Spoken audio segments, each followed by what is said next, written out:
அவங்க 2 பேருக்கு என்னதான் சார் ஆகுது? நல்லது நடக்குது. அந்த ஓப்பனிங் சாங்ல சேதுவை ஒரு டிராவல் ஃபோட்டோகிராஃபராக பார்க்குறப்ப இன்றைக்கும் நிறைய பேர் அதை படமாக நான் எடுக்கணும்னு நினைக்கல, ஒரு ஷார்ட் ஸ்டோரியாக எழுதணும் அப்படின்னு நினச்சி ஆரம்பித்தது தான் மெய்யழகு. எனக்கே ஒரு பயம் இருந்தது அந்த மாதிரி ஒரு படத்துக்கு சீக்வல் எழுதும்போது. ஜென்ரல் பயம் தானே, ஏன்னா நிறைய சீக்வல் ஒருத்தர் வந்து இருக்கிறதுலே கஷ்டம் 2 பேர் தண்ணி அடிச்சுட்டு பேசுகிறத சினிமாவில் பார்க்குறது. பேசாமல் நீங்கள் மலையாளத்தில் எடுத்துருக்கலாம், அங்கேருந்து வந்துச்சுன்னா இங்கே இருக்கவங்கெல்லாம் வெளியிலேருந்து வர்ற படத்தை வந்து தூக்கி வச்சு கொண்டாடுவாங்க. ஒரு சாதாரண ஒரு ஆடியன்ஸ் போய் எப்படி படம் பார்க்குறாங்களோ அந்த லெவலில் தான் போய் படம் பார்த்துட்டு அவங்க பார்க்கணுமா பார்க்க வேண்டாமா அப்படி சொல்லிடலாம் அப்படின்ட்டு அந்த ஒரு ஆங்கிள் தப்புங்கிற இதை நான் ஒரு ஆர்கியூமெண்ட்டாக கூட நான் எடுத்துக்கல சார். அந்த படத்துக்கு நல்ல பேர் வந்துருச்சுல்ல, let's end this, let's have ஒரு clean exit. Darling 3D Deepavali deals. நீங்கள் வாங்கும் ஒவ்வொரு பொருளுக்கும் 3 அற்புதமான deals. Mister gold sunflower oil, அளவிலும் தரத்திலும் no compromise. MCR Pure Cotton Club, formals and casual shirts. வணக்கம் mister Premkumar, very happy to see you. நம்ம லாஸ்ட் டைம் வந்து பார்க்கும்போது இல்லை பேசும்போது நினைக்கிறேன், நீங்கள் வந்து மெய்யழகனுக்கு அப்புறம் நீங்கள் வந்து 96 Part 2 டிராஃப்ட் எழுதிட்டீங்க. ஆமாம், you very happy with it. உங்கள் டாட்டர் அதை படிச்சுட்டு she was so thrilled with it, because எல்லாருக்கும் வந்து என்ன ஆகும் இந்த கதை அப்படின்ட்டு ஒரு கியூரியாசிட்டி, அதை நீங்கள் கிராக் பண்ணிட்டீங்க அப்படின்ட்டு. என்ன ஆச்சு? பிகாஸ் திடீர்னு பார்த்தா ஃபாதர் ஃபாஸ்டரோட ஒரு படம் பண்ணுறீங்க, இப்போது ஜானில் ஆரம்பிக்கிறீங்க. ஸோ 96 2 என்னாச்சு? எழுதி முடிச்சிட்டேன். சொன்ன மாதிரி நான் லாஸ்ட் டிசம்பர் ஜான்வரியில் எழுதி முடிச்சிட்டேன். And the happiest part is that's my best writing so for. Okay. ஏன்னா எனக்கே ஒரு பயம் இருந்தது, அந்த மாதிரி ஒரு படத்துக்கு சீக்வல் எழுதும்போது நிறைய பேர் சொல்லுவாங்க வேணாம் அதை அப்படியே விட்டுருங்க. ஜென்ரல் பயம் தானே, ஏன்னா நிறைய சீக்வல் ஒர்க் ஆகாததுனால சொல்லுவாங்க. பட் எனக்கு தெரிஞ்ச சீக்வல்லாம் ரொம்ப நல்லா வந்த இதுதான். ஸோ அதனால் எனக்கு எழுதணுங்கிற ஆர்வம் இருந்துச்சு, ஏன்னா I crack the whole story. So முன்னாடியே நரேட் பண்ணிட்டேன் நிறைய பேருக்கு. எழுதும் போது இன்னும் இன்ட்ரெஸ்டிங்காகவும் இருந்தது, சேலஞ்சிங்காகவும் இருந்தது. So it was very very fulfilling. In fact எனக்கு அது ஒரு பெரிய ட்ரைனிங் மாதிரி இருந்தது. ஒரு ஸ்டோரி முடிஞ்சு 10 இயர்ஸ் கழித்து திரும்ப அதை நம்ம ஒரு சீக்வலாக எழுதுறதுன்னு இருக்குல்ல, அதாவது நான் கதையில் சொல்கிறேன், அது வந்து ஒரு பெரிய எக்ஸ்பீரியன்ஸாக இருந்தது. ஏன்னா I hate to write every day ஒரு சீன் தான். And especially when it came to the second half it was very thrilling. So ரொம்ப நிறைய எந்த விதத்தில் சொல்கிறீங்க? ஏன்னா கதையை சொல்ல முடியாது, பட் இல்லை ஆப்வியஸ்லி இப்போ த்ரில்லிங்னா ஒரு லைக் திடீர்னு ராம் வந்து கத்தி எடுத்துட்டு அந்த மாதிரியா?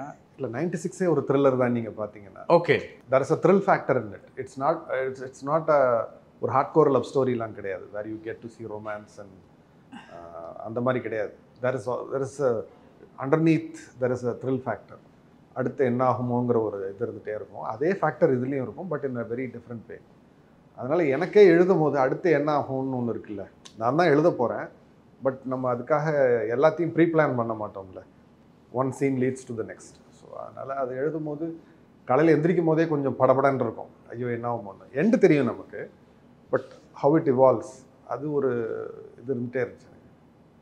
முடிச்சுட்டு முதல்ல டீமில் அப்புறம் ஃப்ரெண்ட்ஸ்டெல்லாம் படிக்க கொடுக்கும்போது யுனானிமஸாக வந்த ஒரு ஃபீட்பேக் என்னென்னா, this is for better than 96. we didn't expect this அப்படின்னாங்க. ஏன்னா அவங்களுக்கு அதான் பயம்,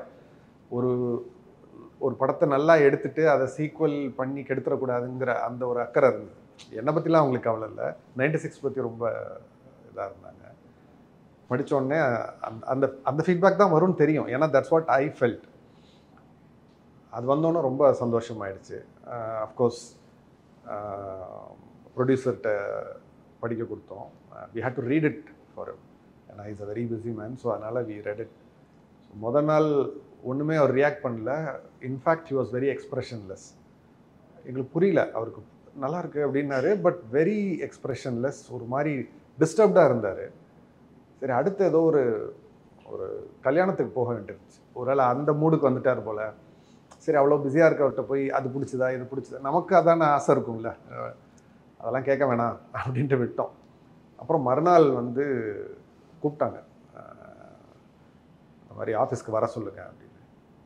நேற்று தான் கதை படித்தோம், ஒன்றுமே சொல்லலை, இன்றைக்கி எதுக்கு ஆஃபீஸ் கூப்பிட்றாருன்னு போனால் ஆஃபீஸ்க்குள்ளே நுழையும் போதே ஒரு பையன் கையில் ஒரு டிஎஸ்எல்ஆர் வச்சு ஷூட் பண்ணிட்டு ரிவர்ஸ்லேயே போயிட்டு இருந்தான்.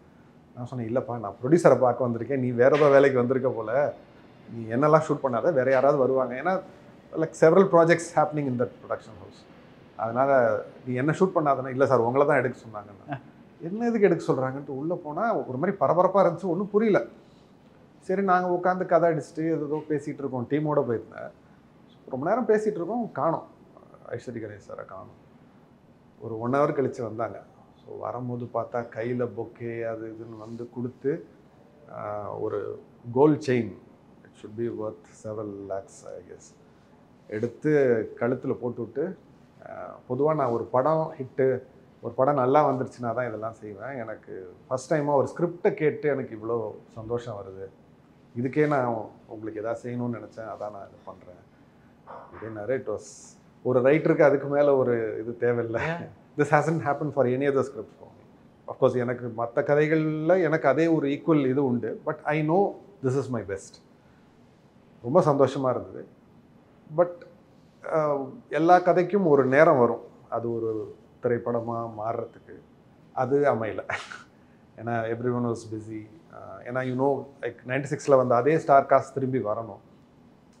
ப்ளஸ் அதை என்ன சொல்கிறது, அதில் வந்து என்னென்னா அந்த ஒரு 10 years ஏஜ் இருக்குல்ல, அவங்க 96 பண்ணுறப்ப, அதாவது அதோட இயர் வந்து 2016, இது 26 நடக்கிற கதை. ஸோ அதுக்கான கெட்டப்பில் வரணும். அண்ட் ஈவன் சேது வந்து தாடியோடு வரணும். அப்புறம் அதில் ஒரு சேஞ்ச் இருக்குது, எல்லாம் இருக்குது. So it's very demanding and it all happens in இது சிங்கப்பூர். அந்த இதெல்லாம் நிறைய there are lot of challenges. It involves bit of a high budget also. So இதெல்லாம் it tend fall in place at the time. சரி எழுதியாச்சு, அது என்றைக்கு வேணாலும் படமாக பண்ணிக்கலாம், அதுக்கு நேரம் வரும்போது பண்ணிக்கலாம்னு சொல்லிவிட்டு அதை ஓரம் வச்சுட்டு தான் அடுத்த ஸ்கிரிப்டுக்கு ஐ ஹேட் டு மூவ். சரி, ஒரு நீங்கள் சொல்கிறது புரியுது. பட் நான் வந்து என்ன கேட்குறேன்னா, ஹைப்போதெட்டிக்கலாக 96 வந்து இந்த ஸ்டார் காஸ்ட் வச்சு நீங்கள் பண்ணுறீங்க. ஃபார் சம் ரீசன் அதே ஸ்டார் காஸ்ட் வந்து இதில் அமைய மாட்டேங்குது. ஒரு டிஃப்ரெண்ட் ஸ்டார் காஸ்ட் வச்சுட்டு ஆடியன்ஸை நம்ப வைக்க முடியாதா? For example there could be many ரீசன்ஸில். ஃபார் எக்ஸாம்பிள் ஒரு படத்துக்கும் ரெண்டாவது படத்துக்கும் நடுவில் somebody might be not well, somebody might pass away, somebody might relocate to US or something. எவ்வளோ வேணால் நடக்கலாம்ல. ஸோ ஒரு ஆடியன்ஸை நம்ப வைக்கிறது என்ன? இப்போ ராம், ஜானு, இது அதுன்ட்டு ஒரு 10 பேர் இருக்காங்கன்னு வச்சுக்கோங்களேன், அதே 10 பேர் தான் வேணுமா? சி, இது வந்து this is a technique which may or may not work. But if you ask me, as the writer of 96, not even 96 too, as a writer of 96, இதில் நடித்த ஒவ்வொருத்தருக்கும், விஜய் சேதுபதி, த்ரிஷா கூட நான் அவங்கள மட்டும் நான் சொல்லலை, அதில் நடித்த ஒவ்வொருத்தருக்கும், ஒரு சின்ன சின்ன கேரக்டர் பண்ணவங்களுக்கும் நான் நன்றி கடன் பட்டிருக்கேன். ஏன்னா எழுதலாம், எவ்வளோ வேணாலும் நல்லா எழுதலாம், பட் அதை ஒரு மூவியாக கன்வெர்ட் பண்ணுறதுக்கு அந்த ஒவ்வொரு கேரக்டரையும், இப்போ நான் சொல்கிறது ஒரு ஜனகராஜ் சார் பார்த்தப்ப நம்ம அவ்வளோ சந்தோஷப்பட்டோம். அந்த ஓப்பனிங் சாங்கில் சேதுவை ஒரு ட்ராவல் ஃபோட்டோகிராஃபராக பார்க்குறப்ப இன்றைக்கும் நிறைய பேர் அதை ஒரு ரீலாக போடும்போது நான் ராம் மாதிரி வாழ்ந்துட்டு இருக்கேன்னா, அவர் அதை ராமா அவ்வளோ கன்வின்சிங்காக அவ்வளோ ஆனஸ்ட்டாக போர்ட்ரே பண்ணதுனால தான் இட் வாஸ் கேரிட். நான் என்ன வேணாலும் எழுதலாம், பட் அதை சரியாக பண்ணலன்னா. ஜானு இன்றைக்கி அவ்வளோ பேசுகிறாங்க, அந்த சலூனில் ஒரு கவிதா கிருஷ்ணன் சார் பண்ணது. So everything has connected with the audience. So it's not just my duty, it is my stubborn decision that I should stick to the same cast or I will not do. ஐயோ, அதில் best ரைட்டிங்னு சொல்கிறீங்க. It's okay, அதுதான் சொல்லிட்டு நான் எழுதிட்டேன். Okay, so as a writer I already succeeded. Okay, அதுக்கு வந்து யாருடைய அங்கீகாரமோ ஒப்புதலோ எனக்கு தேவையில்லை. எழுதும் போது எனக்கே தெரியும் திஸ் இஸ் மை பெஸ்ட்னு எனக்கு தெரியும். இதை நான் பீட் பண்ண முடியாதுங்கிற அளவுக்கு எனக்கு ஒரு நம்பிக்கை இருக்குது. ஓகே, இதுக்கப்புறம் நான் எவ்வளோ நல்லா எழுதினாலும் 96 2 என்னால் பீட் பண்ண முடியாது. ஏன்னா I could see I was putting so much of soul into it from beginning to end. அதில் இன்டெலிஜென்ஸ்லாம் ஒன்றுமே கிடையாது. It was just pure emotion from A to Z. அதனால் அதில் எந்த சந்தேகமும் இல்லை. பட் ஆஸ் ஐ செட், அதில் நடித்த ஒவ்வொருத்தருக்கும் I'm so grateful. Okay, so அதை வந்து நான் அவங்கள வச்சு திரும்பி பண்ணால் தான் அது வந்து அது ஒரு சரியான ஒரு ஃபிலிம் மேக்கிங்காக இருக்கும், ஒரு ஸ்டோரி டெல்லிங்காக இருக்கும்னு நான் நம்புகிறேன். நம்புகிறேன். நான் I am ready to wait. அது நடக்கவே இல்லைனாலும் பிரச்சனை கிடையாது, but I am ready to wait. Okay. So 96 Meiyazhagan, இந்த 2 படங்களும் like I think they have such a கல்ட்டுன்னு சொல்லலாம். சி கல்ட்டுங்கிற வேர்டு வந்துட்டு ஒரு மாதிரி ரொம்ப மிஸ்யூஸ் பண்ணுற வேர்ட். பட் இது வந்து ஈவன் தோ சி கல்ட் யூஸ்வலி ரெஃபர்ஸ் டு பாப்புலராக இல்லாத படங்கள், ஆனால் அதுக்கு ஒரு சின்ன கல்ட் ஃபாலோயிங் இருக்குது அந்த மாதிரி சொல்லுவாங்க. நீஷ் ஆடியன்ஸ்க்கு. ஆமாம், நீஷ் ஆடியன்ஸ்க்கு. பட் இந்த 2 படங்களும் கமர்ஷியல் ரீதியாக போய் சேர்ந்தாலும் அதுக்குன்னு ஒரு கல்ட் ஆடியன்ஸ் இருக்காங்க. ஐயோ நான் மெய்யழகன் பார்த்துட்டே இருக்கேன். இப்போ கூட நம்ம வந்து ஒருத்தரோட பேசிட்டு இருந்தோம், மெய்யழகன் 6 வாட்டி பார்த்தேன், எங்கள் வாட்ஸ்அப் குரூப்பில் வந்து என்னை கிண்டல் பண்ணிகிட்டே இருப்பாங்க அப்படின்னு ஒருத்தர் சொன்னார் இல்லையா. இப்போது அந்த 2 படத்துலையும் ரொம்ப காமனான ஒரு விஷயம் என்னன்னா ஏக்கம். அதாவது த இயர்னிங் ஃபார் சம்திங். ஒன்று வந்து ஒரு சைல்ட்ஹுட்டாக இருக்கட்டும், இல்லை லாஸ்ட் டைம்ஸாக இருக்கட்டும், இல்லை சின்ன வயசில் இவ்வளோ பெரிய குடும்பத்தில் இருந்த அது இப்போ இல்லையங்கிற ஏக்கம். அது வந்து பிரேம்குமாருக்கு ஏக்கம் தருவது என்ன? ஃபஸ்ட்டு அது 2 படத்துலேயும் அந்த ஏக்கம்ங்கிறது வந்து இட்ஸ் அ காமன் ஃபேக்டர்னு சொன்னீங்க. அதுக்கு இதுதான் காரணமானு எனக்கு தெரியாது. பட் எனிதிங் அன்ஃபுல்ஃபில்ட் அதை நோக்கி தான் நம்மளோட ஏக்கம் இருக்கும். இல்லைன்னா நம்மக்கிட்டேருந்து நம்ம கைவிட்டு போனது அது அந்த ஒரு ஏக்கத்தை தரும். அது என்ன வேணாலும் இருக்கலாம். அது ஒரு காலமாக இருக்கலாம், ஒரு ஒரு ஒரு பர்சனாக இருக்கலாம். It could be anything, even death. யாரோ நம்மளை பிரிஞ்சு போயிருக்கலாம். அதை நோக்கி தான் நம்மளோட ஏக்கம் இருக்கும். ஈவன் நம்ம ஆம்பிஷன்ஸே அதுதானே, what we want to become or achieve.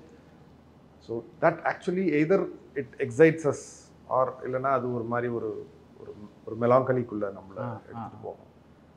இது வந்து it always works in story telling. உங்களுக்கு ஈஸியாக கிடைக்கக்கூடிய ஒரு ஈஸியாக அமையக்கூடிய விஷயத்தில் நம்ம பெருசாக ஸ்டோரி சொல்ல முடியாது. ஏதோ ஒன்று உங்களுக்கு கிடைக்கல or what you're aspiring to become or achieve, அதை சொல்லும் போது எல்லாருமே நம்மளோட சேர்ந்துருவாங்க. அந்த கதையோட ஓட்டத்தோட அந்த கேரக்டரோட சேர்ந்து they will. So that's in a way that's a very easy technique to engage the audience. நீங்கள் சொன்னதை தாண்டி it is my belief that இவ்வளவு ஆழமாக, இவ்வளோ உருக்கமாக, இவ்வளோ ஒரு ஆர்கானிக்காக ஒரு இந்த ஏக்கத்தை பற்றி எழுத முடியும்னா அது உங்களுக்குள்ள ஒன்று இருந்தால் தான் அது வந்து அது வெளியே வரும்னு நினைக்கிறேன். பிகாஸ் சில விஷயங்கள் வந்து நம்மளுக்கு எக்ஸ்பீரியன்ஸ் இல்லைனாலும் எழுதிடலாம். அதாவது ஒரு let's say an adventure story, அது நான் ஈஸின்னு சொல்லலை. பட் நான் வந்து ஒரு பெரிய இண்டியானா ஜோன்ஸ் வாழ்க்கை வாழலைனாலும் ஒரு இண்டியானா ஜோன்ஸ் கதை எழுதிடலாம். பிகாஸ் ஒரு இமேஜின் பண்ணிட்டு ஒரு கதை எழுதிடலாம். பட் இந்த மாதிரி ரொம்ப ட்ரூவாக இருக்கிற ஒரு ஃபீலிங்ஸ் வந்து நமக்குள்ளேயே அது ஒரு வருத்தி போட்டால் தான் அது வந்து ஒரு லெவலுக்கு வரும். So if you don't mind, பிரேம்குமாரை வருத்தி போடுவது என்ன? Past everything about my past. Okay, கிட்டத்தட்ட அதுதான் லைஃப் ஆஃப் ராம்ஸ் சாங்கோட பிகினிங்கே அதுதான் வரும். எனக்கு அதோட லிரிக்ஸை எனக்கு கரெக்டாக சொல்ல வரல. நேற்றின் இன்பங்கள் யாவுமே அப்படின்னு தான் அது ஆரம்பித்து வரும். அது அன்றைக்கி நடந்தது எல்லாம் இன்றைக்கி என்ன பரவசப்படுத்துது, அதே மாதிரி இன்றைக்கி நடக்கிறது நாளைக்கு என்ன இதே மாதிரி என்ன பரவசப்படுத்தலாம் அப்படிங்கிற ஒரு அர்த்தத்தில் தான் அது வரும். I forget the lyrics. எனக்கு வந்து என்னுடைய பீட் மை சைல்ட்ஹுட் ஆர் என்னோட college days everything, I hate everything like anyone else. பெயின்ஃபுல்லானது நிறையா இருக்குது, ரொம்ப எக்ஸைட்டிங்கானது, அட்வென்ச்சரஸாக, டேஞ்சரஸாக நிறையா எவ்வளவோ நடந்திருக்கு. எனக்கு தெரிஞ்சு இந்த உலகத்தில் ஈவன் பல சயின்டிஸ்ட்டை விட ஒரு டைம் மிஷின் இருந்தால் நல்லாயிருக்கும் அப்படின்னு ஏங்குற ஒரு ஆள்னா அது நான் தான். நாளை பின்ன யாராவது ஒருத்தர் டைம் மிஷின் கண்டுபிடிச்சா கூட ஏன் அளவுக்கு அவங்க அதுக்கு ஏங்கியிருப்பாங்களான்னு எனக்கு தெரியாது. ஏன்னா எனக்கு நிறைய விஷயங்களை பின்னோக்கி போய் பார்க்கணுங்கிற ஒரு ரீவிசிட் பண்ணணுங்கிற ஒரு ஆசை இருந்துக்கிட்டே இருக்குது. மேபி அதோட ஒரு அந்த ஏக்கம் தான் வந்து கதையாக இப்போ மாறி வருதோ அப்படிங்கிற ஒரு சந்தேகம். இப்போ ரீவிசிட்னா நான் இந்த சிச்சுவேஷனை கொஞ்சம் வேறு மாதிரியாக ஹேண்டில் பண்ணியிருக்கலாமோ அந்த மாதிரி சொல்கிறீங்களா? தட் இஸ் நான் பாஸ்ட்டுக்கு போனால் நான் இந்த தவறுகளை பண்ணியிருக்கேன். தவறுகள்னால் ரொம்ப நம்ம எல்லாருமே we make bad decisions at certain points. So நீங்கள் அந்த மாதிரி சொல்கிறீங்களா? தட் இஸ் ஐயோ நான் இப்படி போனால் இது கொஞ்சம் டிஃப்ரெண்ட்டாக ஹேண்டில் பண்ணிப்பேன் அந்த மாதிரி சொல்கிறீங்களா? நான் பாஸ்ட்டில் நிறைய எனக்கு தவறுகள் பண்ணியிருக்கேன், தப்பாக போயிருக்கு. ஆனால் அதை மாற்றணுங்கிற எண்ணம் துளியும் கிடையாது. ஓகே, ஏன்னா எனக்கு even that forms a part of that beauty. அதை போய் அதை அந்த எண்ணமே இல்லை. என்னன்னா அதெல்லாம் நான் கொஞ்சம் ஈஸியாக கடந்து வந்துட்டனோ, சில பியூட்டிஃபுல் மூமெண்ட்ஸை ரொம்ப ஈஸியாக நான் கடந்து வந்துட்டனோ, நான் இன்னும் கொஞ்சம்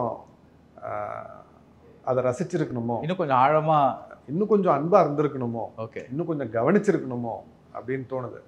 ரொம்ப ஒரு ஒரு டக்குன்னு ஞாபகம் வரக்கூடிய எக்ஸாம்பிள்னா, நான் I had a dog, white Alsatian, பேர் ரேம்போ. பக்கத்து வீட்டில் ஒரு கெனல் இருந்தது, அவங்க நாய் வாங்கி விற்பாங்க, ஆல் திஸ் எக்ஸாட்டிக் ப்ரீட்ஸ். அதில் இவன் வந்து he's a cross breed between like I don't know Alsatian and something else. So Alsatian in a very white coat, polar bear மாதிரி இருக்கும். அது குட்டியாக இருக்கும் போதே அவ்வளோ அக்ரெசிவாக இருந்தது. அதனால் நான் எனக்கு இதுதான் வேணும்னு சொல்லி தூக்கிட்டு வந்து வளர்த்துட்டு இருந்தேன். வளர்த்து ஒரு ஏஜ் வந்தப்புறம் ஹி ஹேட் சம்திங் கால் டிஸ்டம்பர்னு ஒரு வியாதி. அது so he was not able to eat or breathe properly. He was almost dead. அப்போ எனக்கு தெரிஞ்சு நான் இப்போ +2 இருந்தேன்னு நினைக்கிறேன். ஸ்கூலுக்கு ஒரு வாரம் லீவ் போட்டேன். லீவ் போட்டு அவனுக்கு என்ன பிடிக்குமோ அதில் மெடிசனை வச்சு எல்லாரும் அவங்கவுங்க வேலையில் இருந்தாங்க. I took care of him and he survived and he lived on for another 2 years. But college முடிச்சுட்டு அதாவது படிக்கும்போது செகண்ட் இயரில் ஒரு தடவை திருப்பி, ஏன்னா நான் ஒரு தடவை கோயம்புத்தூரில் படிச்சுட்டு இருந்தேன். ஸோ ஊருக்கு வரும்போது ஸ்ட்ரீட்டோட எண்டில் வரும்போதே I could here him like getting ஒரு மாதிரி எக்ஸைட் ஆகி கேட்டா ஆட்டுற சவுண்டு கேட்கும். பட் அன்னைக்கு வரும்போது அது கேட்கவே இல்லை. ஒரு மாதிரி பயங்கர ஒரு ஷாக்கிங் எக்ஸ்பீரியன்ஸ். ஒரு சத்தமும் இல்லை. வீட்டுக்குள்ளே போகிறேன், கேட்டை திறக்கிறேன், உள்ளே போகிறேன், சத்தமே இல்லை. டெத் இஸ் நேச்சுரல், அது மறுக்கிறதுக்கு இல்லை. அந்த ஏஜில் அதை ஏற்றுக்க முடியல. பட் கூட இருந்திருக்கணுமோ அப்படின்னு தோணும். இது ஒரு இட்ஸ் அ ட்ராஜடி. பட் இது மாதிரி நல்ல ஒரு சந்தோஷமான சில தருணங்களும் இருக்குது. பட் அதெல்லாம் கொஞ்சம் ஈஸியாக கடந்து போயிட்டோமோ. ஸ்கூல் முடிஞ்ச அந்த +2 முடிஞ்ச அந்த கடைசி நாள் கிரவுண்டில் உட்காந்து பேசிகிட்டு இருந்தோம். இன்னொரு 1 hour எக்ஸ்ட்ரா உட்காந்து ஃப்ரெண்ட்ஸோடு பேசியிருக்கணுமோ. கடைசியாக ஒரு கிரிக்கெட் மேட்ச் போட்டோம்.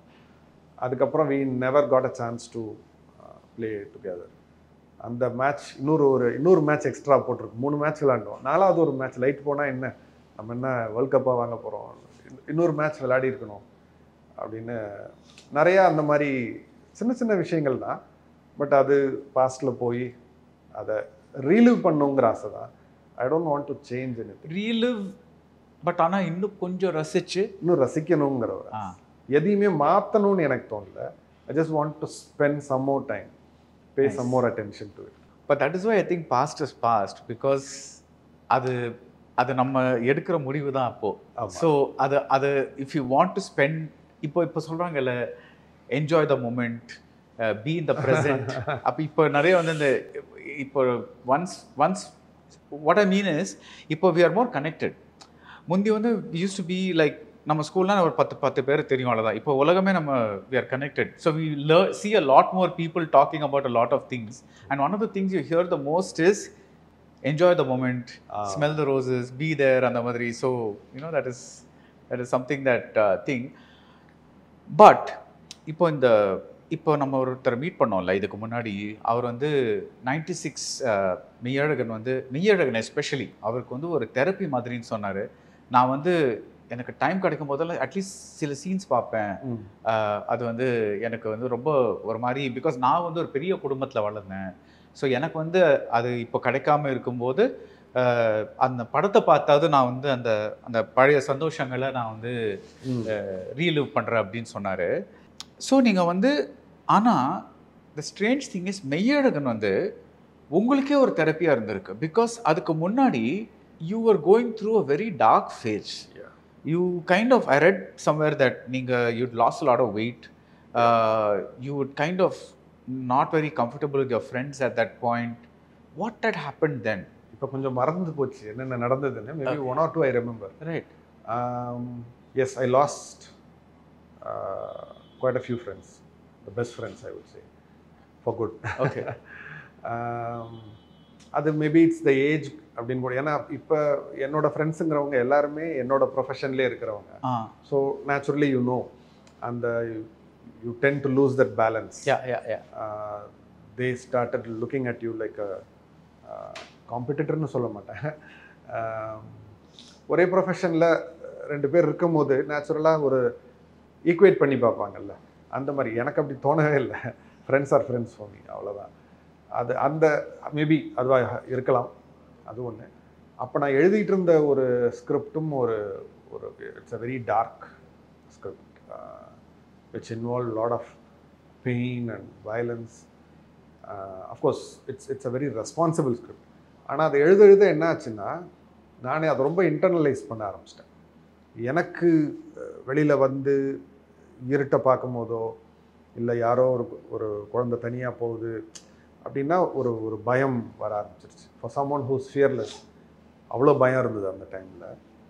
In fact due to all the personal reasons and the writing part, கிட்டத்தட்ட அது என்னை வந்து ஒரு மாதிரி சூசைடலாக தள்ள ஆரம்பிச்சிருச்சு. Okay, it started putting wrong things in my mind.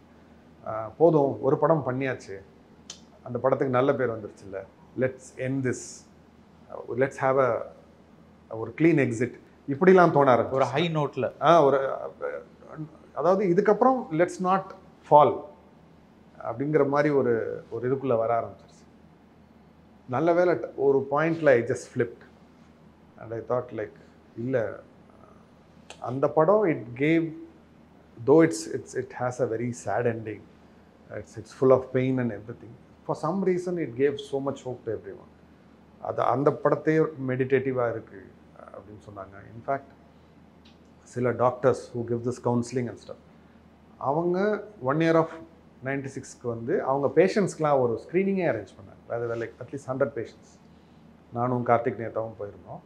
அவங்க வந்து they say it has got a very therapeutic effect, ஒரு மெடிடேட்டிவ் எஃபெக்ட் இருக்குன்னாங்க. எனக்கு அப்போ தான் ரியலைஸ் ஆச்சு, எனக்கு அது பிடிக்கும். Any music or any visual or any movie that has ஒரு மெடிடேட்டிவ் எஃபெக்ட் வந்து எனக்கு ரொம்ப பிடிக்கும்.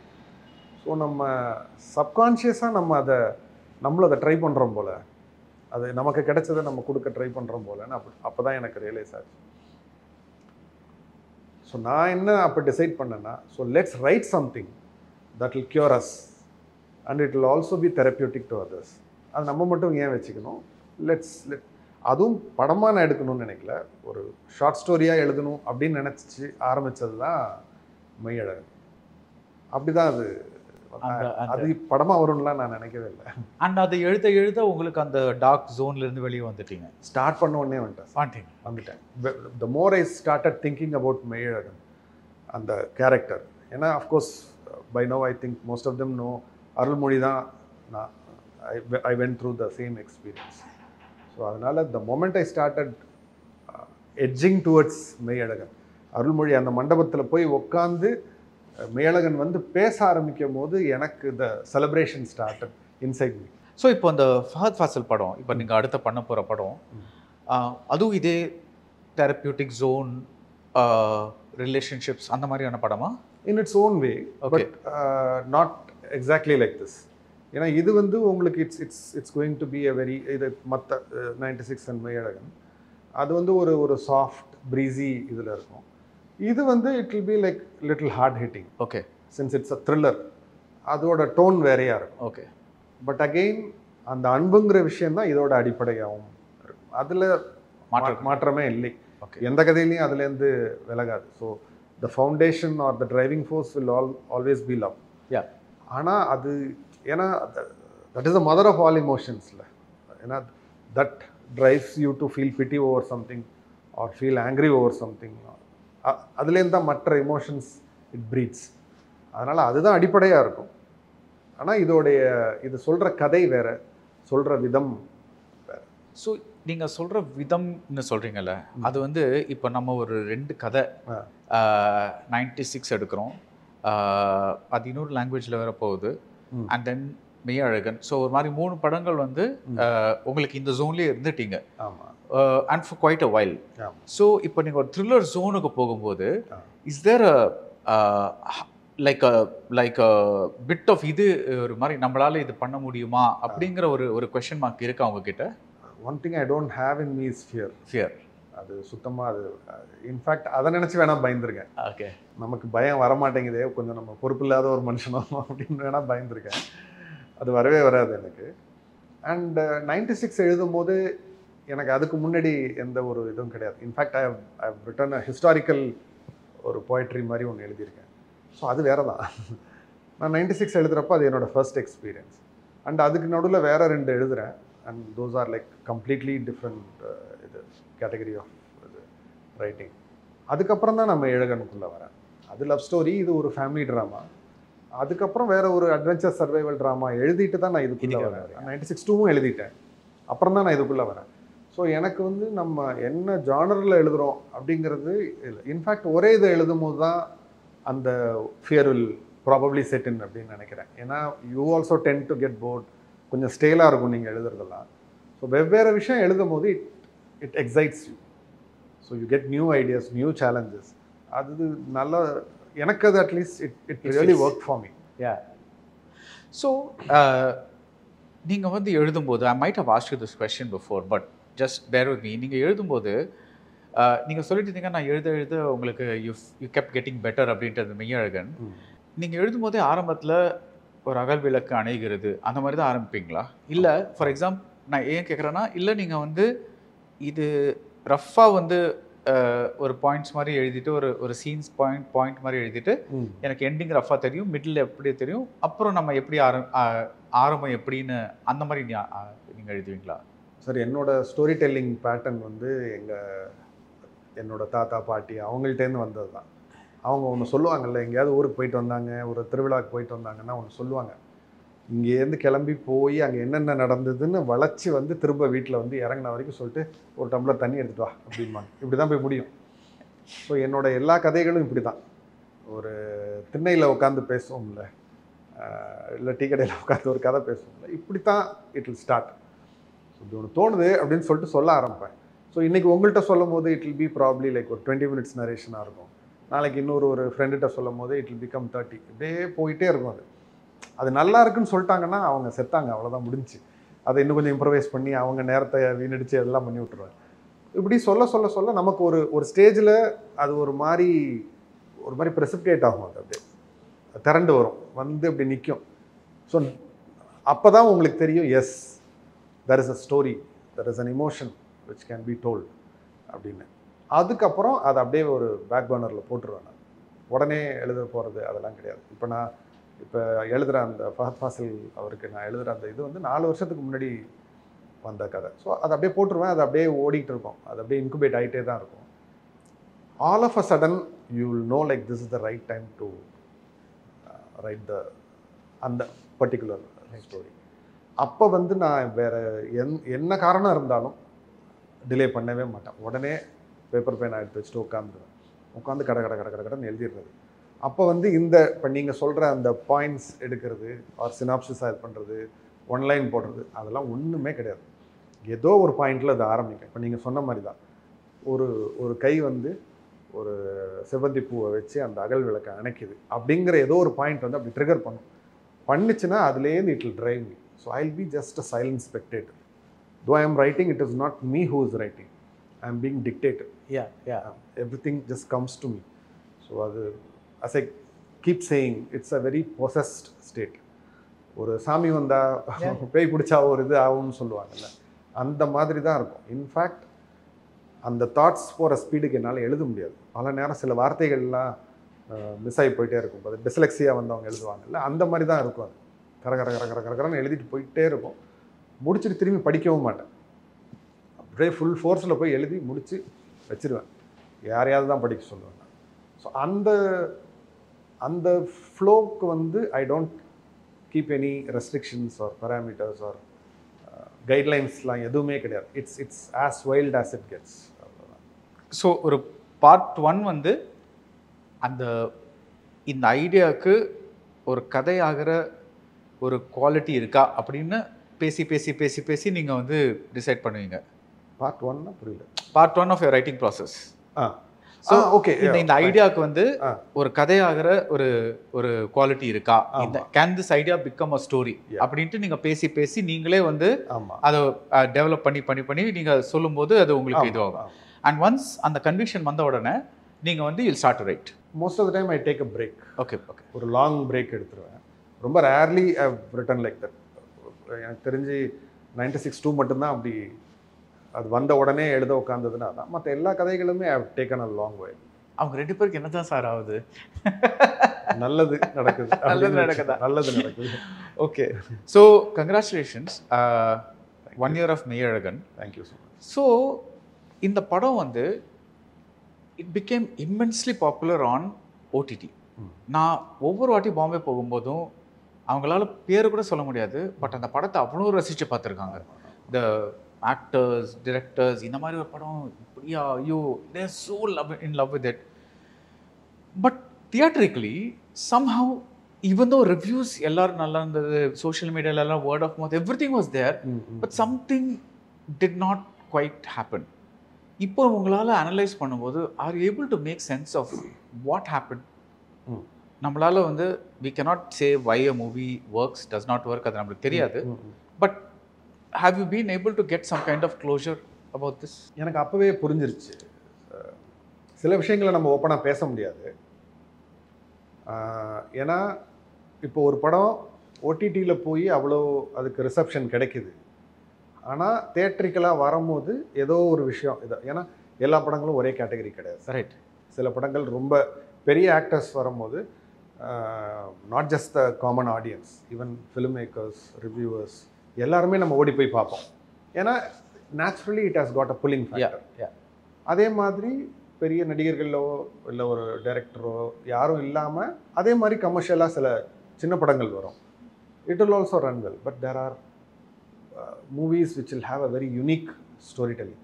அது வரைக்கும் இல்லாத ஒரு ஸ்டோரி டெல்லிங்குள்ளே வரும்.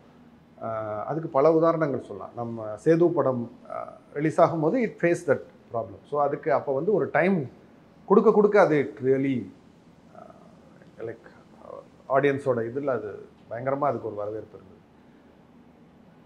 ஆனால் இப்போ என்ன, ஏன் அப்போ உங்களுக்கு ஓடிடியில் வந்து எந்த பிரச்சனையும் இல்லாமல் பார்க்குறாங்க, ஒரு அப்ஜெக்டிவாக அந்த படத்தை பார்க்குறாங்க. They could put so much of, என்ன சொல்கிறது, ஒரு ரசனையும் இருக்குது, அதில் ஒரு அறிவும் இருக்குது அவங்கள்ட்ட. ரெண்டுத்தையுமே சேர்த்து அவங்க அதில் பார்க்குறாங்க. இங்கே ஏன் முடியல, ஏன் இங்கே வந்து அதை இது நடக்குது அப்படின்னா, இதுக்கு இடையில ஒருத்தங்க இருக்கிறாங்க, சோ கால்ட் ரிவ்யூவர்ஸ். அதையும் நான் எல்லாரையும் சொல்ல மாட்டேன். ஏன்னா நான் இப்போ சமீபத்திலே கூட எனக்கு பிடிச்ச சில ரிவ்யூவர்ஸ்லாம் ஐ ரீச்ட் அவுட். ஏன்னா அவங்க வெறும் ரிவ்யூ மட்டும் பண்ணுறதில்ல, they put other videos also, sometimes about science, sometimes about other things. அவங்களெல்லாம் கூப்பிட்டு நான் பேசினேன். ஏன்னா அவங்களுடைய understanding about cinema was even better than mine. அவ்வளோ அனலைஸ் பண்ணி பேசினாங்க. I felt very happy. ஏன்னா எனக்கு சினிமாவை யார் ரசித்தாலும் எனக்கு பிடிச்சி போயிடும். அவங்கள்ட்ட நானே I reach to them. So உங்கள்கிட்ட நான் நிறைய பேசியிருக்கேன். ஸோ அந்த மாதிரி இருக்கவங்கள்ட்ட I call them reviewers. But main stream ரிவ்யூவர்ஸ்னு ஒரு டேர்ம் இருக்குங்கிறதே எனக்கு அப்புறம் தான் தெரிஞ்சுது. ஸோ இவங்களுக்கு வந்து என்ன பிரச்சனை அப்படின்னு எனக்கு தெரியல. பட் மேபி இவங்க சினிமாவில் ட்ரை பண்ணி இவங்களால் அதில் ஃப்ளரிஷ் பண்ண முடியாமல் இதுக்குள்ளே வந்ததுனால வரக்கூடிய பிரச்சனையா, இல்லை சினிமாவில் இருக்கிறவங்க ஒரு சினிமாவோட ஃபேட்டை வந்து நாங்கள் டிசைட் பண்ண முடியுங்கிற அந்த அரகன்ஸானும் எனக்கு தெரியல. நீங்கள் சொன்ன மாதிரி எல்லா ரிவ்யூஸ்லாம் ஃபேவரபுளாக இல்லை சார். அப்படியா? ஆமாம். எனக்கு உதாரணத்துக்கு ஒருத்தர் வந்து இருக்கிறதுலே கஷ்டம் 2 பேர் தண்ணி அடிச்சுட்டு பேசுகிறத சினிமாவில் பார்க்குறது, இப்படி ஒரு ரிவ்யூவில் சொல்கிறாங்க. இன்னொருத்தர் வந்து கிளி வளர்க்குறதுல என்ன கஷ்டங்கள் இருக்குது தெரியுமா, ரொம்ப அப்படி அசால்ட்டாக காட்டுறீங்க, இதனால் ஒருத்தர் வீட்டே காலி பண்ணிட்டு போகிறோம், இதை ரிவ்யூவில் பேசுகிறாங்க. உச்சகட்டமாக ஒரு படத்துக்கு ரிவ்யூ கேட்க போனால் அங்கே கிசு கிசு பேசின ஒருத்தர் இருக்கார். தேட்டரில் போய் கேட்குறாங்க, அவர் அங்கே கிசு கிசு பேசுகிறார். படத்தை பற்றி பேச சொன்னால் ஏதோ ஒரு, ஸோ இந்த ஸ்டாண்டர்டில் தான் இருக்குது. It is in fact it is so substandard I would say. Boring 1 or 2 or maybe ஒரு 3 or 4 எனக்கு தெரியாதவங்களையும் சேர்த்து மேபி ஒரு 5 கூட வச்சுக்கலாம். அவங்க மட்டும்தான் எனக்கு தெரிஞ்சு they are really passionate about cinema. இப்போ பல பேர் சொன்னது, இப்போ நானுமே அதை ஓரளவுக்கு நான் ஏற்றுக்க விரும்புகிறேன். அவங்க என்ன சொன்னாங்கன்னா, நீங்கள் இதை பேசாமல் நீங்கள் மலையாளத்தில் எடுத்துருக்கலாம், அங்கேருந்து வந்துச்சுன்னா இங்கே இருக்கவங்கெல்லாம் வெளியிலேருந்து வர்ற படத்தை வந்து தூக்கி வச்சு கொண்டாடுவாங்க, நீங்கள் இங்கே பண்ணது தான் தப்புன்னு பல பேர் என்னை திட்டினாங்க. ரொம்ப வருத்தமாக இருந்துச்சு. என்னடா என் ஊரில் என்னோட மொழியில் நான் ஒரு படத்தை எடுத்தால் இதை நீங்கள் அங்கே எடுத்தால் இங்கே ஏற்றுப்பாங்கன்னு சொல்கிறது ரொம்ப கஷ்டமாக இருந்துச்சு. ஆனால் அது உண்மை. ஏன்னா இங்கே இவங்க சொல்கிற இந்த கருத்தை நார்மல் ஆடியன்ஸும் உடனே கேரி பண்ண ஆரம்பிச்சிட்டாங்க. எதனா படத்தில் நாங்கள் மட்டும் இல்லை, ஒரு செக்ஷன் ஆஃப் பீப்புள் அதை ஏன் ட்ரிம் பண்ணீங்க, அதை தானே நாங்கள் ரசித்தோம் அப்படின்னு சொல்கிறத அப்படியே உள்டாவா, இது கதைக்கு இதுக்கு சம்மந்தமே இல்லை, இது அப்படி இருக்குது இப்படி இருக்குது பேசிக்கிட்டே இருக்காங்க. அது ஸோ அவங்களுக்கு என்னென்னா ஏதாவது ஒன்று சொல்லி படத்தை அடிக்கணும், அந்த ஒரு இதுக்குள்ளே போகிறாங்க. And they have other agenda also. அவங்களுக்குள்ளே இருக்கக்கூடிய வேறு சில அண்டர்ஸ்டாண்டிங் அதெல்லாம் இருக்குது. ஸோ நீங்கள் இப்படி பண்ணும் போது என்ன ஆகிடுதுன்னா, சரி என் படத்துக்கான பேர் எனக்கு கிடச்சிருச்சு, ஓடிடிலேயோ தேட்டர்லேயோ. தியேட்டரில் அஃப்கோர்ஸ் இது பண்ணாங்க, நாங்கள் எதிர்பார்த்த அளவுக்கு எங்களுக்கு வரல, பட் சம்ஹவ் வி சர்வைவ். ஓடிடியில் போய் ஒரு நல்ல பேர் கிடைக்குது. பட் இதோட பேக்லாஷ் என்ன அப்படின்னா, நாளைக்கு நான் ஒரு படம் பண்ண போகும்போது ஓடிடிக்கு என்ன ஒரு ரெவென்யூ வந்துச்சோ அந்த பட்ஜெட்டுக்கு தான் நான் படம் பண்ணணும். வேறாஸ் நியாயமாக எனக்கு தேட்டர்லேயும் எனக்கு ஒரு இப்போ கிடைச்ச ப்ராஃபிட்டை விட ஒரு பெரிய ப்ராஃபிட் எனக்கு கிடச்சிருக்கணும். அப்போ என்ன ஆகும், இந்த படத்தை ப்ரொடியூஸ் பண்ணவர் இதே மாதிரி இன்னொரு ஒரு படத்தை தைரியமாக பண்ணுவார், அந்த ஆக்டர் தைரியமாக இன்னொரு படம் பண்ணுவார். எனக்கு நீங்கள் மேலகன் பண்ணீங்களா அதை மாதிரியே இன்னொரு படம் பண்ணுங்க அப்படிமா. இப்போ என்ன சொல்லுவாங்க, பண்ணுங்க இன்னும் கொஞ்சம் ஸ்பீடாக கொஞ்சம் இதாக, விச் இஸ் நாட் ட்ரூ. இப்போ உண்மையாகவே படம் சரியாக இல்லை அப்படின்னா அந்த விமர்சனத்தை நம்ம ஏற்றுக்கணும். ஏன்னா that's the truth, you can't escape from that. ஓடிடியில் இவ்வளோ பாராட்டக்கூடிய இந்த படத்தை இங்கே இருக்கிறவங்க, இந்த சோகால், நான் அவங்கள ரிவ்யூவர்ஸ்னே நான் சொல்ல மாட்டேன், இந்த நெகட்டிவ் ரிவ்யூவர்ஸ், அவங்கள்ட்ட மாட்டி அந்த பாட்டில் நெக் வழியாக தப்பிச்சு இங்கே வர வேண்டியதாக இருக்குது. ஸோ ஐ வுட் இன்ஃபேக்ட் இந்த பைரசி இருந்தது இல்லை, அது ஒரு பெரிய பிரச்சனையாக இருந்தது அந்த டைமில். எங்கே வேணாலும் உங்களுக்கு இந்த திருட்டு டிவிடி கிடைக்கும். அதை விட ஒரு பெரிய த்ரெட்டாக தான் நான் இதை பார்க்குறேன். Okay, so we should find some way. நான் சொல்கிறது அவங்கள நிறுத்தவே முடியாது, ஏன்னா there is a revenue for them. So they will keep doing it, they will even get worse. But சினிமாவில் இருக்கவங்க, ஏன்னா they have to be directly in contact with the audience. இந்த நடுவில் யாரையாவது வச்சோம்னாலே அது கெட்டுரும். இன்னொன்று, நமக்கு ஒரு பெரிய லெகசி இருக்குது தமிழ் சினிமாவில். இன்றைக்கி இப்படி ஒரு சாதாரணமாக ஒருத்தங்க கையில் போய் மாட்டிக்கிட்டு ஒரு படத்தை போய் கெஞ்சுறாங்க. சில இதிலெல்லாம் பார்த்தா ஒரு படத்தோட ஒரு ரிலீஸ் ஃபங்க்ஷன்லலாம் கொஞ்சம் பார்த்து இது பண்ணுங்க, கொஞ்சம் அப்படிலாம் ஒரு சினாரியோ வரவே கூடாது. அது அவங்க டியூட்டி. அவங்க ரிவ்யூ பண்ணுறது, ஆனஸ்ட்டாக ரிவ்யூ பண்ண வேண்டியது அவங்க டியூட்டி.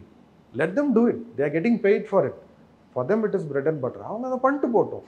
அவங்கள்ட்ட போய் குனிஞ்சு நின்று அதெல்லாம் எனக்கு அது சரியாகவே படலை.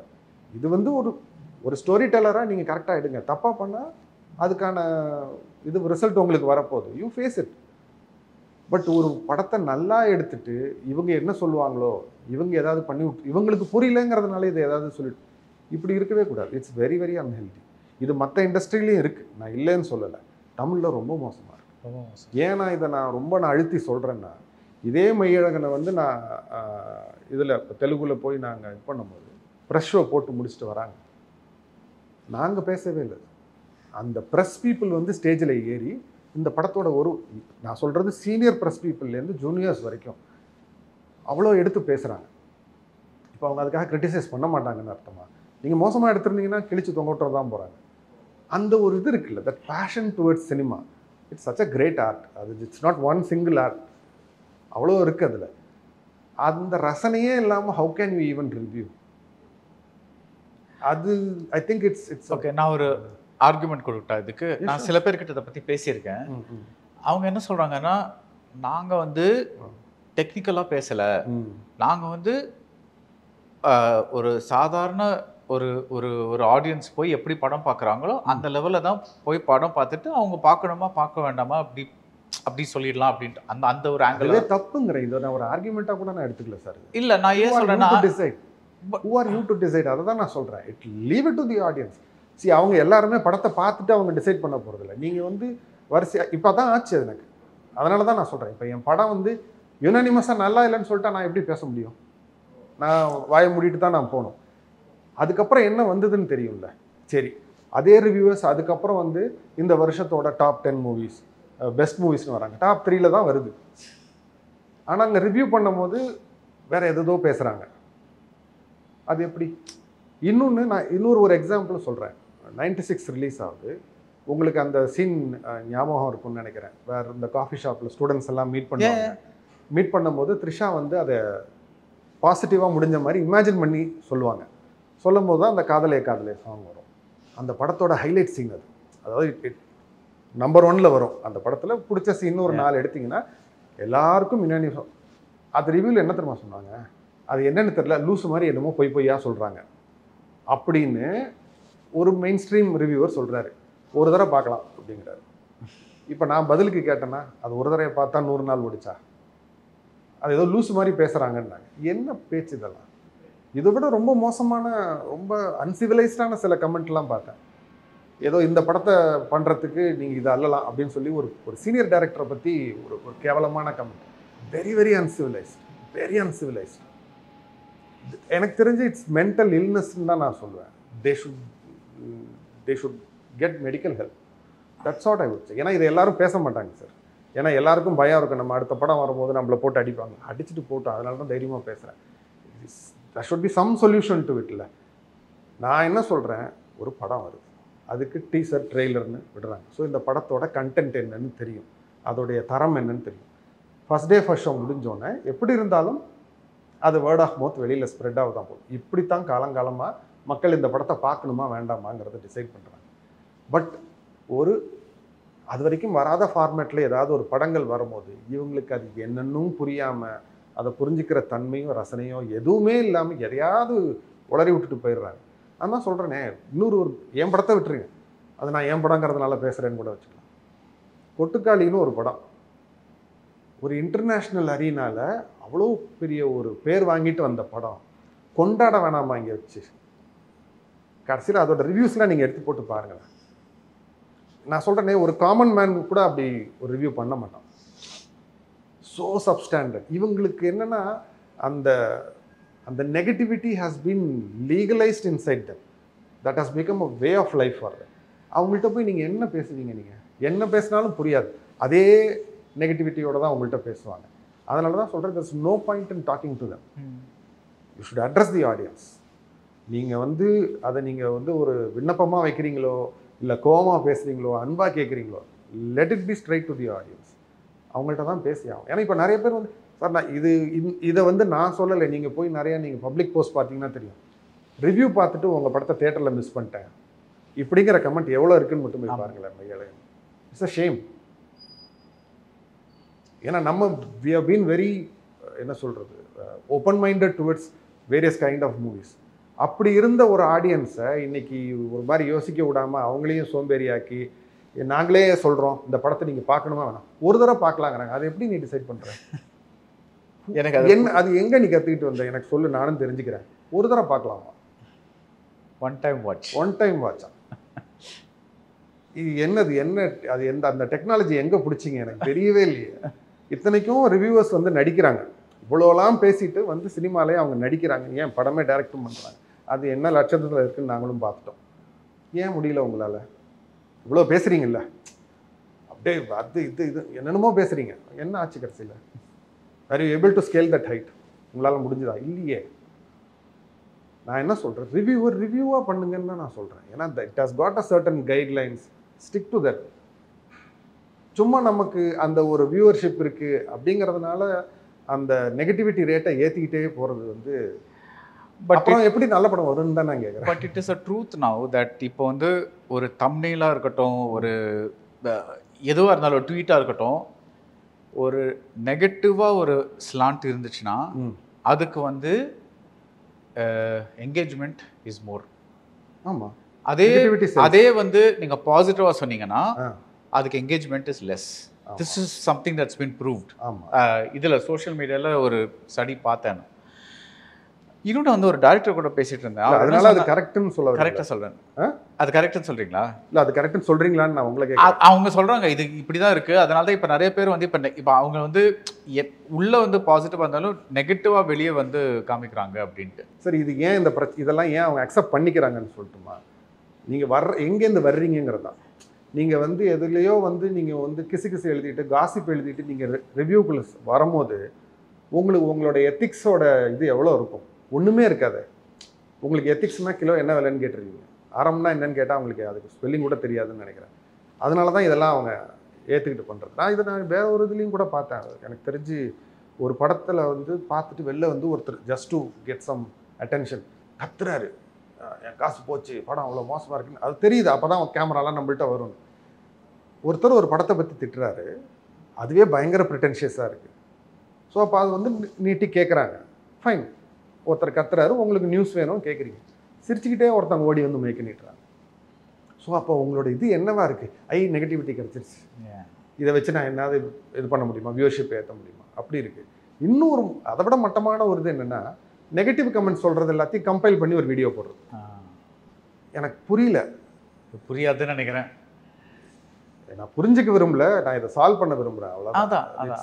It's high time we look into this. இப்போது ஒரு டைரக்டரோட பேசிகிட்டு இருந்தப்போ அவர் என்ன சொன்னார்னா, இதே படம் நான் வந்து நீங்கள் சொன்ன இதே விஷயந்தான், நான் மலையாளத்துலேருந்து வர்ற ஆஃபீட் படங்கள்லாம் நம்ம நிறைய ஏற்றுக்கிறோம், நல்லா இருக்குன்னு சொல்கிறோம், அதை கொண்டாடுறோம், அதை பற்றி ரொம்ப பாசிட்டிவாக எழுதுகிறோம்.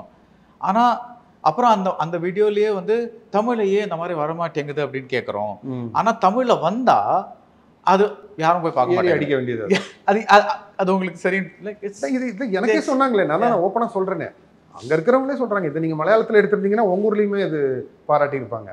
ஏன்னா நான் பார்க்குறேன் அதிகம், இங்கே வர்ற படங்கள் ஏதோ உங்களுக்கு ஒரு குறை இருக்குன்னா ஏறி அடிக்க வேண்டியது. இதே ஹிந்திலேருந்து எங்கேயோ வருதுன்னா பார்த்தா அப்படியே ரொம்ப அதுக்கு ஒரு சாஃப்ட் ஹேண்ட்லிங். நல்ல படங்களுக்கும் அதே தான், இங்கே நல்ல படம் வந்துச்சுன்னா அது ஒன்றும் பெருசாலாம் இது பண்ணுறதில்ல, நல்லா இருக்குது, ஹிட் ஆகிடுச்சுன்னா கொஞ்சம் சேஃபாக இருந்துக்கிறாங்க, சரி இதில் ரொம்ப பேச வேண்டாம் மாட்டிப்போம் அப்படின்னு சொல்லிட்டு ஒரு மாதிரி ஒரு ஒரு சாஃப்டாக ஒரு டேக் எடுத்துடுறாங்க. இதே ஒரு மலையாளத்தில் என்ன மாதிரி படம் எடுக்கிறாங்க, எப்படி தான் யோசிக்கிறாங்கன்னு தெரில. It's nasty, I would say very dirty. So இப்போது மலையாளத்து பக்கம் போயிட்டோம். So let's talk about Fahadh Faasil. What is அவரோட ஆக்டிங் பற்றி எவ்ரிபடி நோஸ், பட் உங்களுக்கு எல்லாருக்கும் ஒரு விஷயம் பிடிக்கும்ல, அதாவது அவரோட இது எனக்கு பிடிக்கும், அவர் காமெடி பண்ணுற விதம் பிடிக்கும், அவர் இது பண்ணுற விதம். ஸோ உங்களுக்கு வந்து ஒரு Fahadh Faasil, what does he bring to you? எனக்கு அவர்கிட்ட என்னென்னா, ஒன்று இஸ் வெரி யூனிக், அண்ட் சிலர்கிட்ட தான் அது எப்படி சொல்கிறது, அந்த ஆக்டிங் பேண்ட் வித்துன்னு சொல்லுவோம்ல, இட் இஸ் ஸோ வைட். அவர் ஒரு இன்னசென்ட் இதுலேருந்து ஒரு மேனியாக் மாதிரி, anything you throw at he excels. Is ஒரு ட்ரூ ஆர்டிஸ்ட்னு சொல்லுவோம்ல, எனக்கு அதை நான் சிலர்கிட்ட அதை நான் பார்த்துருக்கேன். You just put anything to them, any kind of character, they will just easily do it, they won't struggle or anything. Of course I could என்ன சொல்கிறது, feel the same with the two of the actors I have already worked with, the heroes நான் சொல்கிறேன். they do that with ease. எனக்கு அது ஒன்று எனக்கு அவர்கிட்ட ரொம்ப பிடிக்கும். பட் அதை தாண்டி அவர்கிட்ட he is one man who can perform with his eyes. ரொம்ப ஃபேஷியல் மசில்ஸ்லாம் பெருசாக மூவ் பண்ணி அதெல்லாம் பண்ண தேவையில்லை, கண் அவ்வளோ பேசும், பவர்ஃபுல். ஆமாம், ஏன்னா நாங்கள் ஸ்கிரிப்டை when we were reading it to him, I could already see his அப்படியே உள்ளே போக போக அப்படியே லைட்டாக அதை பர்ஃபார்ம் பண்ணிகிட்டே தான் கேட்குறாரு. அதாவது என்னென்னா, அந்த டெக்ஸ்ட்டுக்கு அவர் இது பண்ணல, அவர் அந்த கேரக்டராக என்னென்ன செய்யணுமோ அதெல்லாம் அப்படியே ஓடிக்கிட்டே இருக்குது, மைல்டாக ஓடிக்கிட்டே இருக்குது. It was such a pleasure to narrate to that man.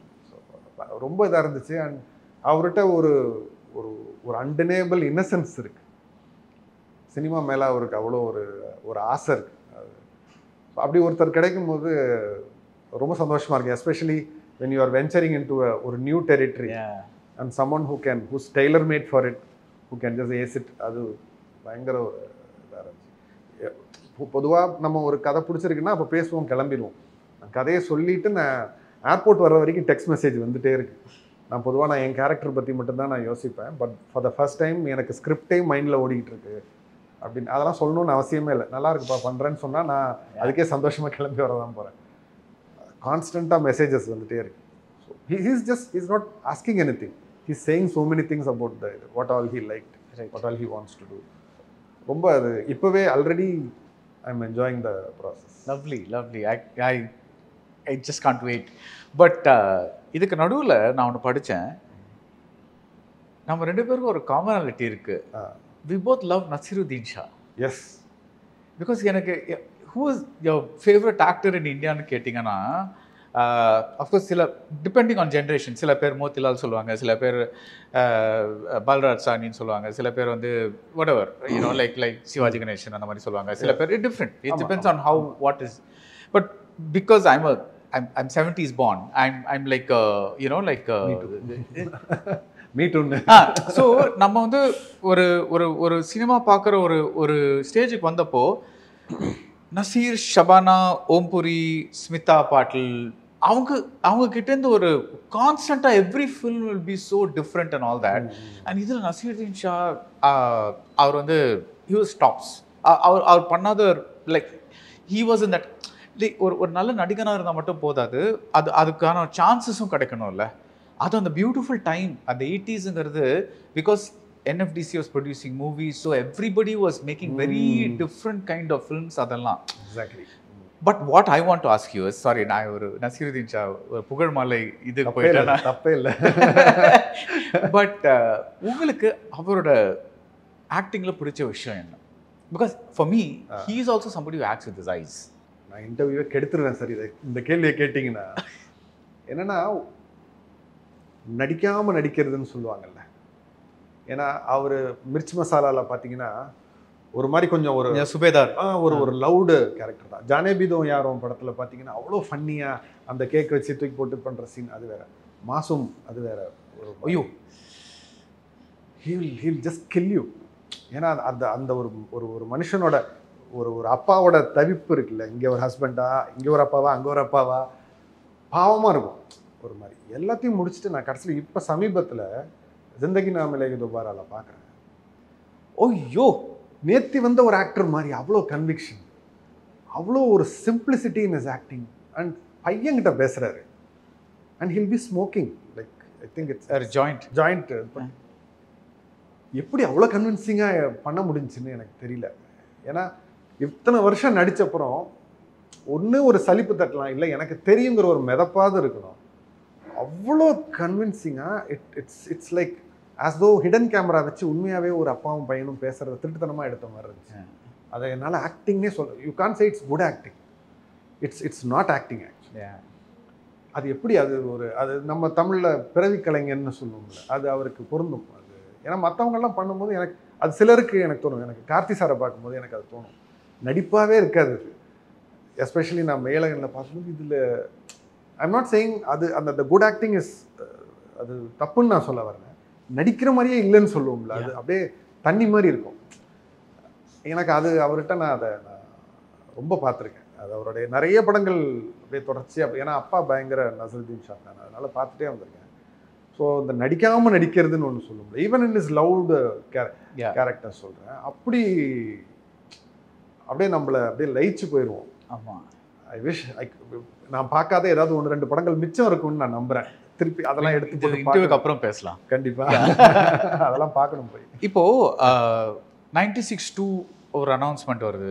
அதே மாதிரி இப்போ நீங்கள் வந்து விக்ரமோட சேர்ந்து ஒரு படம் பண்ணுறீங்க, ஒரு த்ரில்லர் பண்ணுறீங்க அப்படின்ட்டு ஒரு நியூஸ் வருது.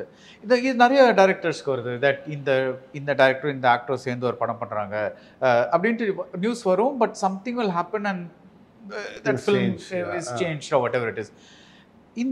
What happens in these instances typically? Because as an outsider, I want to know what typically happens. Because ரெண்டு பேர் மீட் பண்றாங்க, நம்ம இந்த படம் பண்றோம் அப்படின்ட்டு வருது, நியூஸ் பேப்பர்ல அந்த போட்டோ வருது, கையெல்லாம் குலுக்கிக்கிறாங்க, ஏதோ so everything happens, but then அந்த படம் ஏதோ ஆயிடுது. So what happens? I'm sure there are many reasons, but கொஞ்சம் என்னன்னா இப்போ நான் இதுவரைக்கும் பண்ண 2 படங்களில் வந்து எனக்கு என்னோட டிசிப்ளின் என்னன்னா, பவுன் ஸ்கிரிப்ட் எடுத்து final draft R probably at least the second or third டிராஃப்ட்டை தான் நான் ஆக்டர்ஸ்க்கே கொண்டு போவேன். பவுன் ஸ்கிரிப்ட் கொடுத்துட்டு தான் நான் அடுத்ததே நான் பேசுவேன். அப்படி தான்.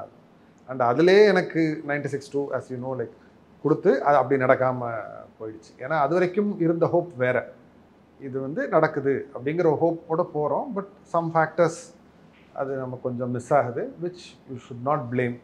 ஏன்னா சினிமாவோட அந்த அன்சர்டனிட்டி தான் அதோட பியூட்டியே. It's so many people coming together within a short period of time and they do a creation which can either become a classic or ஒரு டைம்லெஸ் ஆகிறதுக்கான வாய்ப்பு இருக்குது. பட் நம்ம ஒர்க் பண்ணுற time is very finite, right? So அதனால் அந்த uncertainty இருக்க தான் செய்யும். அதை நம்ம ஒரு குறையாவோ ஒரு கம்ப்ளைண்டாக நம்ம சொல்லக்கூடாது. ஏன்னா நம்பி வராங்க, பட் அவங்களுக்கு ஏதோ சில ஃபேக்டர்ஸ் அந்நேரத்துக்கு ஏதோ மிஸ் ஆகலாம். பட் விக்ரம் சார்ட்ட போகிறது என்னென்னா, நான் எழுதலை ஆக்சுவலாக, நான் ஜஸ்ட் கேவ் அ நரேஷன், ஒரு ஷார்ட் நரேஷன். 2-3 கதைகள் சொன்னேன். ஸோ அதில் ஒரு கதை அவங்களுக்கு பிடிச்சது பண்ணலாம் அப்படின்னு. ஸோ முடிச்சுட்டு வரும்போது ரெண்டையுமே பார்த்துட்டு he preferred a different story which is a love story. But இது நான் ஆல்ரெடி முடிச்சிட்டேன், கையில் ரெடியாக இருந்தது. ஸோ அது வந்து எனக்கு கொஞ்சம் டைம் தேவைப்பட்டது அவங்க கேட்டது. ஏன்னா that's a very larger canvas. It involves a lot of traveling and பட்ஜெட்டாகவும் அது பெரிய படம். ஸோ அதனால் I just wanted to take time for that script. அவ்வளோதான், வேறு ஒன்றுமே இல்லை. ரைட். ஸோ ஒன்ஸ் நீங்கள் பவுண்ட் ஸ்கிரிப்டோட போகும்போது த ப்ராபபிலிட்டி ஃபார் திஸ் என்ன சொல்கிறது அன்எக்ஸ்பெக்டட் மூவ்ஸ் வந்து கொஞ்சம் லார்ஜ்லி இட் இஸ். எனக்கு தெரிஞ்சு நிறைய படங்கள்ல அதான் பிரச்சனை நினைக்கிறேன். லைன்ஸ் சொல்லிட்டு அப்புறமா எழுதிட்டு வரும்போது மேபி அவங்களுக்கு கொஞ்சம் டிஸ்கனெக்ட் எங்கேயோ ஆகுது. ஏன்னா சில நேரம் லைன் சொல்லும் போது என்னென்னா அந்த கோர் மட்டும் அவங்க இது பண்ணிப்பாங்க, அதுக்கப்புறம் அந்த சீன்ஸாக ஃப்ளஷ் அவுட் ஆகி வரும்போது they have other. Darling 3D Deepavali deals, நீங்கள் வாங்கும் ஒவ்வொரு பொருளுக்கும் 3 அற்புதமான deals. Mister gold sunflower oil, அளவிலும் தரத்திலும் no compromise. MCR Pure Cotton Club, formals and casual shirts.